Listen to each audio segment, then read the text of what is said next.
Good evening and welcome into Sports Talk ATL. Happy Friday evening to everybody. And we have some good news on this Friday because Trey Hendrickson, who's a guy that's kind of been linked to the Falcons because his situation in Cincinnati was cloudy about whether they're going to keep him. And it seems like they've made the decision. They saw Max Crosby's $35 million record-breaking extension, and they said, you know what? We're not paying a 30-year-old Trey Hendrickson, despite how good he's been for us, that kind of money. We're going to roll with T. Higgins on the franchise tag, Jamar Chase on a record-breaking deal, and Joe Burrow on a record-breaking deal. And we're going to try to outscore everyone. Bold strategy for sure, considering how bad the Bengals defense is, but bad organizations do bad things, and this seems like a bad organization doing a very questionable thing at best. Jordan Schultz added on top of the fact that he has permission to seek a trade, that the Falcons are among the team's interests, and a couple little notes that are intriguing about this. Terry Fontenot drafted Trey Hendrickson when he was with the Saints as their assistant general manager. Obviously has ties to Jesse Bates, who has come over and had a lot of success in Atlanta. But ultimately, it's going to come down to what it always comes down to. Who's going to be the highest bidder? That also should work out in the Falcons thing. Because who's more desperate to sack the quarterback than the team that's been the worst at sacking the quarterback every year for the last 20 years? This is like the one guy, the one superstar that, like Montez Sweat, they're not on the same level. When Montez Sweat was available, we were all like, we need to get him. We need to do everything we can get. And at that time, he was obviously the best guy available. Trey Hendrickson is by far and away he is in the tier with the TJ Watts, with the Max Crosbys. I don't think anybody is in the tier with Myles Garrett, so I'm not going to say that, but obviously he is in that. Like, this is a different kind of a guy, and he's more available. And while Myles Garrett obviously requested a trade, and there's been speculation about Micah Parsons, and before Max Crosby signed that deal, there was speculation. Like, this is actually attainable, where like the Browns don't want to trade Myles Garrett, but like the Bengals don't want to pay Trey Hendrickson, and Trey Hendrickson wants to get paid. Like, this is an attainable star pass rusher, more than like any other in the past few years that the Atlanta Falcons kind of been in the market for one. Yeah, because it's not going to cost you 2-3 first-round picks. It might not even cost 1 first-round pick. We'll see how the bidding goes up, but likely it costs you a second or a third-rounder, and then obviously the huge contract extension. Speak on that, Jonathan Jones of CBS Sports said he texted a few executives around the league, and the consensus is that Khalil Mack trade, the second one, where the Bears traded him to the Chargers, not the first one where the Raiders traded him to the Bears for several first-round picks, which was just a second-round pick. And then he, basically finished it with he's going to need a new contract, so a high third-round pick, meaning at the beginning of the third round is kind of where you're looking at, or the back end of the second round. Falcons don't have a third-round pick, and our second-round pick is at the middle. It's in the middle, but it's closer to the front than the back. Is extremely valuable.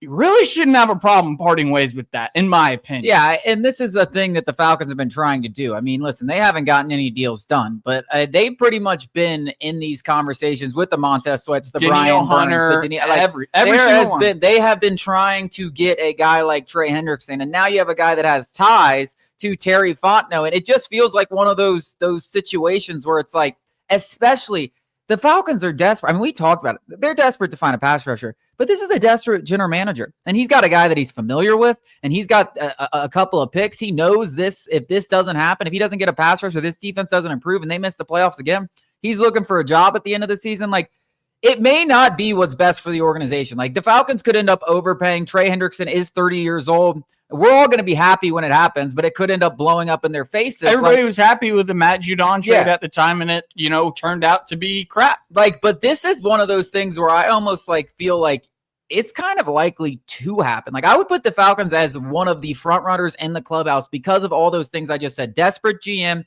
desperate to find pass rush help, ties to Trey Hendrickson, have been involved in every single star pass rusher that's become available. It feels like if there was any team that's going to go out there and maybe overpay a little bit, it's the Atlanta Falcons. And whether it works out or whether it doesn't, we hopefully are going to find out, because I'm tired of sitting here every single year. And so you haven't learned. So maybe we shouldn't talk about this, because then if history tells us anything, why are we getting our hopes up? You're right. But I think this is the guy that is worth going overboard for. Like you said, Montez Sweat, not necessarily the guy. A good pass rusher. Trey Hendrickson is in a tier above Montez Sweat. Like all the guys I just listed outside of Myles Garrett, like all the other ones, Michael Parsons, Max Crosby, TJ Watt, Trey Hendrickson is right there. Danielle Hunter's right there too. Like dude, this is a guy that these guys don't come available on in any capacity, free agency or trade, ever. And you're telling me you can get him for less than a first round pick?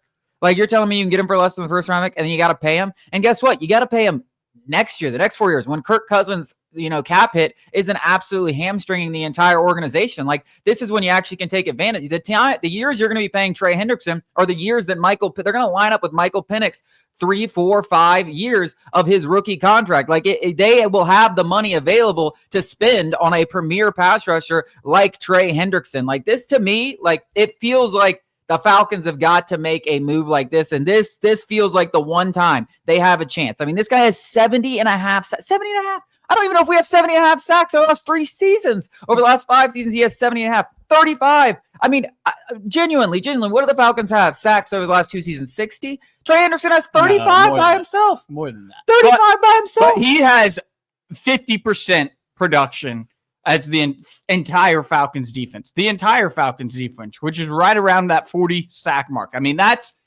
absolutely absurd. And obviously, you said it all. But when you're looking at the full scope of it, let's just say, for argument's sake, it is this second-round pick, this 2025. If Terry can somehow convince them to, take a 2026 second-round pick, because everybody's offering a third-round pick, be like, I'll offer you a second-round pick. It's just going to be in the future. It's obviously less valuable in some circles. Let's say, ideally, this year's or next year's second-round pick. And then on top of that, you don't want to give him a 3-year deal because you said it. He's 30 years old. And these kinds of guys, again, outside of Myles Garrett. Like Myles Garrett's 29 years old, but nobody should be scared to hand that guy another 4 years, 5 years, because he's a freak of nature. Trey Hendrickson, though elite at pass rushing, he isn't that, body type. So let's just, 3 years on top of the 1 year, $15.5 million he's making in 2025. That's a base salary of what Max Crosby got, which was around 105 over 3 years. That's a 4-year, about $120 million, give or take a few million. So you're looking at Trey Hendrickson for 2025 through 2028 for about $30 million per year. I mean, you don't have to convince me. I'm in. Just trying to put it. But it's also one of those things it's also one of those things where I am a fan and I am desperate. I just like I'm desperate for the Hawks. Like we talked about Joel Embiid. Like I'm tired of this. It's not ideal, but it's kind of like, what else are you going to do? You got to take a gamble. A guy like Trey Hendrickson is only available because he is 30 years old. Like you're betting on him to perform in his early 30s like he has in his late 20s. And we've seen guys do it before. Yeah. It doesn't happen as often. It doesn't happen every single time with every single pass rusher. But guess what? If it did, if they knew he was going to do it, the Bengals wouldn't be trying to trade it. Yeah. Which is another thing entirely. I don't know how you're choosing to pay T. Higgins over Trey Hendrickson. I really don't understand. The Bengals are straight up silly. They don't deserve Joe Burrow. It makes me sad that our guy Joe Burrow has to be a part of that organization where they're completely and Jamar. They don't deserve either of them. I mean, those guys both be in Atlanta. Trade them to Atlanta. Yeah, that's gonna fix it. Penix and Pitts for Chase and Joe Burrow. I like that deal. We're gonna talk some more Falcons coming up after the break.